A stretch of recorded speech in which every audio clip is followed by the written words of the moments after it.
السلام علیکم ورحمۃ اللہ وبرکاتہ۔ ناظرین کرام، امید ہے کہ آپ بخیر ہوں گے۔ ناظرین کرام، آج ہم آپ کو بتائیں گے کہ اللہ تعالیٰ کیسے ہماری مدد کرتے ہیں اگر ہم نیک ہوں، اور کیسے اللہ تعالیٰ ہماری اولاد کی حفاظت کرتے ہیں اگر ہم اللہ کے نیک بندے بن جائیں۔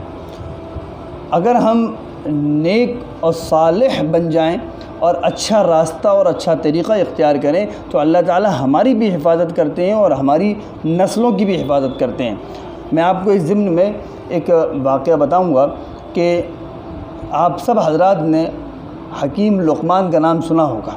حضرت لقمان رضی اللہ تعالی عنہ اللہ کے برگزیدہ شخص ہیں، اور ہم سب ان کو جانتے ہیں، انتہائی معزز و مکرم شخصیت ہیں۔ اللہ تعالیٰ نے قرآن میں ان کا تذکرہ کیا ہے کہ ہم نے علم اور حکمت اور دانائی لقمان کو دی تھی۔ حضرت لقمان کے ایک بیٹے تھے، وہ تجارت کے لیے کہیں جانا چاہ رہے تھے، تو انہوں نے والد صاحب سے اجازت چاہی کہ ابا جان میں تجارت کے لیے جانا چاہتا ہوں۔ تو ابا جان نے ان کو 3 نصیحتیں کی۔ ایک نصیحت تھی کہ بیٹا جب تم جا رہے ہو وہاں راستے میں تمہیں ایک میٹھے اور شیریں پانی کا ایک چشمہ ملے گا، اس چشمے کے کنارے پر ایک پیڑ ہوگا بہت گھنا، تم ہرگز اس پیڑ کے نیچے مت بیٹھنا، اور اس پیڑ کے نیچے ایک بوڑھا شخص آرام کر رہا ہوگا اور اس کی عمر اس پیڑ سے بھی زیادہ ہے، اور تم اس بوڑھے شخص کی کوئی بات نہ ٹالنا، اس کی ہر بات ماننا۔ ایک نصیحت تو یہ تھی۔ دوسری نصیحت تھی کہ تم آگے جاؤ گے فلاں گاؤں میں میرے جاننے والے رہتے ہیں، میرے دوست رہتے ہیں، وہاں تم میرا نام لینا تو وہ تمہارا خوب اعزاز و اکرام کریں گے، اور پھر وہ تمہیں گاؤں کے رئیس کی جو عزیز ہوتا ہے، سردار ہوتا ہے، اس کی بیٹی سے تمہاری شادی کرنا چاہیں گے۔ ہرگز تم اس کے ساتھ شادی نہیں کرنا، اللہ اس عورت کے فتنے سے تمہیں محفوظ رکھے۔ تیسری نصیحت یہ کی تھی کہ اس سے آگے فلاں جگہ ایک صاحب پر میرا قرض ہے، تم اس سے میرا قرض وصول کرنا اور ہرگز وہاں پر رات نہیں گزارنا۔ حضرت لقمان علیہ السلام کے بیٹے نے اپنے باپ کی نصیحت سنی اور گرہ باندھی اور اس سفر میں چل دیے۔ راستے میں جیسا کہ والد صاحب نے بتایا تھا کہ ایک شیریں تالاب ملے گا، میٹھا پانی ملے گا۔ یہ بالکل گرمی میں تپ رہے تھے اور بہت کوشش کی، ان کا جی چاہا کہ میں اس تالاب سے پانی پیوں اور اس پیڑ کے نیچے آرام کروں، لیکن انہوں نے ایسا کچھ نہیں کیا۔ وہ آپ کی نصیحت کو یاد رکھا، اور باوجود پیاس کی شدت کے اور گرمی کی تپش کے اور بدن تپ رہا تھا، اس کے باوجود آپ نے پانی نہیں پیا اور اس پیڑ کو چھوڑ کر آگے جانے لگے۔ وہ جو بوڑھے صاحب پیڑ کے نیچے بیٹھے ہوئے تھے، انہوں نے کہا، اے نوجوان، اے بیٹے، کہاں جا رہا ہے؟ لے بیٹھ جا، پانی پی، میٹھا دریا ہے، اس کا پانی پی اور یہاں بیٹھ کچھ دیر آرام کر۔ اس نے کہا، میرے باپ نے مجھے نصیحت کی ہے کہ میں ہرگز اس پیڑ کے نیچے نہیں بیٹھوں گا۔ انہوں نے کہا، بیٹے بیٹھ، کچھ پانی پی اور بیٹھ جا۔ پھر حضرت لقمان علیہ السلام کے بیٹے کو اپنے باپ کی دوسری نصیحت یہ یاد آئی کہ والد صاحب نے یہ کہا تھا کہ یہ بزرگ جو بات کہیں وہ بات ماننا۔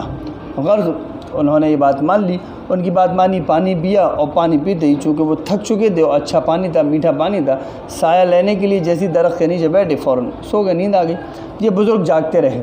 جب یہ سو رہے تھے، ان کے اوپر سے پیڑ کے اوپر سے ایک سانپ لٹکا جو ان کو ڈسنے والا تھا۔ وہ بزرگ جو تھے انہوں نے فوراً اس سانپ کو پکڑا اور اس کی گردن کاٹ دی اور دھڑ اس کا وہیں پھینک دیا اور گردن اپنے پاس رکھ لی۔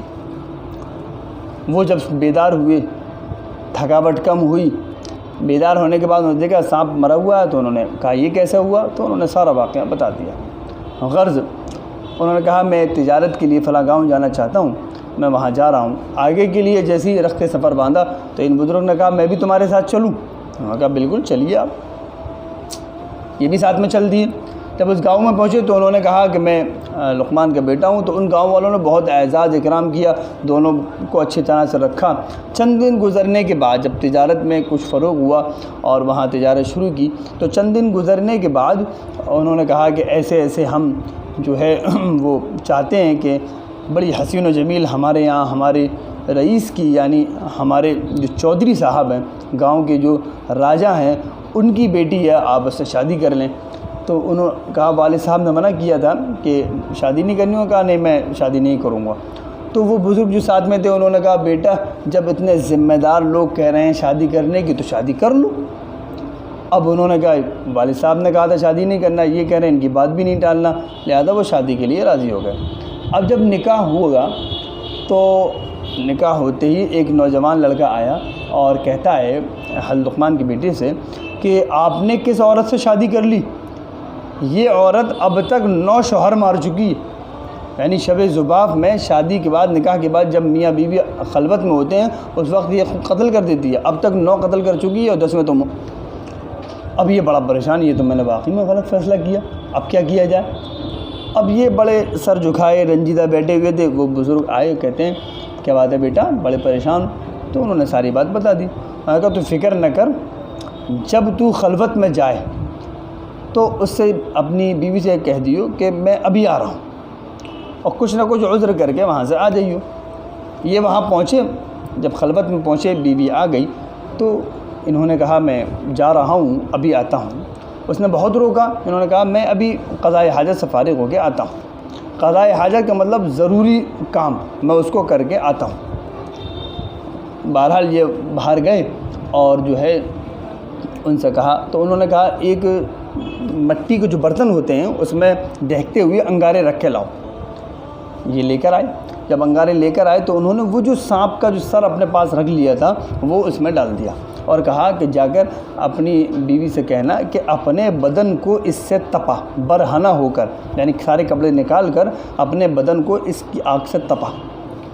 انہوں نے جا کے دیا کہ آپ اس کو اس آگ سے تپائیے۔ اب ظاہر بیوی ہے، کہنا مانے گی، تو اس نے اس آگ سے اس کو تپانا شروع کر دیا اپنے بدن کو۔ اب جب تپانا شروع کر دیا تو کچھ دیر بعد اس کو غنودگی آئی اور وہ بے ہوش ہو گئی۔ اور یہ جو کیا نام ہے برتن تھا، اس کو لے کر ان کے پاس آئے۔ تو جب اس کو کھولا، مطلب اس انگاروں کو انہوں نے کھولا تو اس میں ایک نہیں 2 سانپ کے منہ تھے، یعنی اس پر جو اثرات تھے وہ ان بزرگ کی کرامت سے ختم ہو گئے۔ انہوں نے کہا بیٹا اب تو جا اپنی بیوی کے ساتھ رہ۔ غرض بہت خوشی سے رہے، صبح یہ زندہ رہے۔ تو سب لوگ حیرت سے آنکھیں پھاڑے دیکھ رہے تھے، بھائی یہ کیسا ہو گیا، یہ کیسے زندہ ہو گئے۔ غرض بہرحال اب اس کے بعد لوگ بہت خوشی اور لوگوں نے اعزاز اکرام سے نوازا۔ پھر انہوں نے کہا مجھے فلاں گاؤں جانا ہے اور وہاں پر میرے والد صاحب کا کچھ قرض ہے، میں وہ قرض لینا چاہتا ہوں۔ جب گاؤں پہنچے اور ان صاحب کا پتہ معلوم کیا تو ان لوگوں نے بتایا یہ تو بڑا شریر آدمی ہے اور لوگوں کو مار ڈالتا ہے، جس کا لے لیتا ہے دیتا نہیں ہے، بڑا خطرناک آدمی ہے۔ تو انہوں نے کہا شاید واپس جانا چاہیے۔ تو ان بزرگ نے کہا نہیں، جب آئے ہیں تو مل کے چلتے ہیں ان سے۔ ان صاحب کے پاس گئے اور ان سے کہا کہ ایسے ایسے میں لقمان کا بیٹا ہوں اور مجھے والد صاحب نے اپنے قرضے کی وصول کے لیے بھیجا ہے۔ تو انہوں نے کہا ایسا ہے آپ رات میں آرام کریے، کھانا کھائیے، رات میں آرام کریے، اور صبح جو ہے آپ کا حساب کتاب میں کرتا ہوں۔ تو والد صاحب کی نصیحت یاد آئی کہ رات میں ہرگز نہ رکنا۔ اب انہوں نے کہا والد صاحب نے تو منع کیا تھا رات میں نہیں رکنا، میں نہیں رکوں گا تمہارے یہاں۔ تو وہ بزرگ کہتے ہیں چلو کہتا ہے صبح حساب کتاب کر دیں گے، تو دیکھتے ہیں رک جاتے ہیں صبح تک۔ وہ اپنے فارم ہاؤس پر لے گیا۔ اس نے دریا کے کنارے ایک مکان اس طرح سے بنا رکھا تھا کہ اس کی بیچ کی منزل پر بھاٹا آتا تھا، جو پانی کی لہریں ہوتی ہیں وہ آتا تھا، اور اس میں جو آدمی رہتا تھا جو بھی ہوتا تھا وہ مر جاتا تھا پانی کی بنا پر۔ اب کیونکہ سوتا ہوا ہوتا تھا، ایک دم پانی کی چپیٹ میں آ جاتا تھا وہ۔ اب رات کو جب انہیں وہیں لٹا دیا گیا۔ اب یہ جو بزرگ تھے یہ تو جاگ رہے تھے، وہ سو رہا تھا۔ انہوں نے دیکھا رات کو جیسی جوار باٹا اٹھا، پانی کی لہریں اٹھنا شروع ہوئیں، تو انہوں نے اس بچے کو جگایا کہ کھڑو اٹھو اور اوپر چلتے ہیں۔ اوپر جب گئے تو وہاں 2 لوگ سو رہے تھے۔ انہوں نے میں تخت کے ان دونوں نے ان کو اٹھا کے نیچے لا کے لٹال دیا، ان دونوں نے خود جا کے اوپر لیٹ گئے۔ اب صبح وہ آدمی آیا اور دیکھتا ہے نیچے تخت میرے، یہ کیا ہوا؟ اوپر تو وہ دونوں زندہ ہیں، نیچے کون؟ تو دیکھا اس کے دونوں بیٹے تھے، یعنی اس آدمی کے دونوں بیٹے تھے، اور جو اسی کے ایک مکر کی بنا پر، فریب کی بنا پر اللہ تعالیٰ نے ان کو لے لیا اور وہی ہلاک ہو گئے۔ تو اس کو کہتے ہیں تم دوسرے کے لیے گڈھا کھودو گے تو کبھی نہ کبھی تم گرو گے۔ تو وہی ہوا، وہ سب کو مارتا تھا اور لہٰذا دوسرے کے لیے گڈھا ہوا۔ اس وقت دانا لوگ، عقل مند لوگ آ گئے تو وہ مارے گئے اس کے بچے۔ غرض اب اس نے دیکھا کہ ہائے کم بختی، میں نے آپ کے ساتھ برا کرنا چاہا، اللہ تعالیٰ نے میرے ساتھ برا کر دیا۔ غرض پھر حساب کتاب کیا، واپس آنے لگے۔ اب جب یہ واپس آ گئے وہاں سے، سارا سامان لے کر اپنی بیوی کو لے کر واپس آ گئے تو راستے میں انہوں نے کہا کیا تم نہیں پوچھو گے میں کون ہوں؟ انہوں نے کہا ہاں بالکل کہ میں اللہ کا فرشتہ ہوں جو تمہاری حفاظت پر مامور ہے تمہارے والد کی نیکی کی بنا پر۔ تو آپ نے دیکھا والد کے نیک ہونے سے اس طرح سے اللہ تعالیٰ والد کی بھی حفاظت کرتے ہیں اور بچوں کی بھی حفاظت کرتے ہیں اور ہر طرح سے ان کے محافظ بن جاتے ہیں، ضرورت پڑنے پر فرشتے بھی بھیج دیتے ہیں۔ تو اس لیے خود نیک بنیں، صالح بنیں، تاکہ اللہ تعالیٰ ہماری نسل کو محفوظ فرمائے اور ہماری نسل کی ہر طرح سے حفاظت ہو۔ اللہ تعالیٰ ہم سب کو نیک عمل کرنے کی توفیق عطا فرمائے۔ اگر کوئی بات معلوم کرنی ہو تو کمنٹ باکس میں معلوم کر سکتے ہیں۔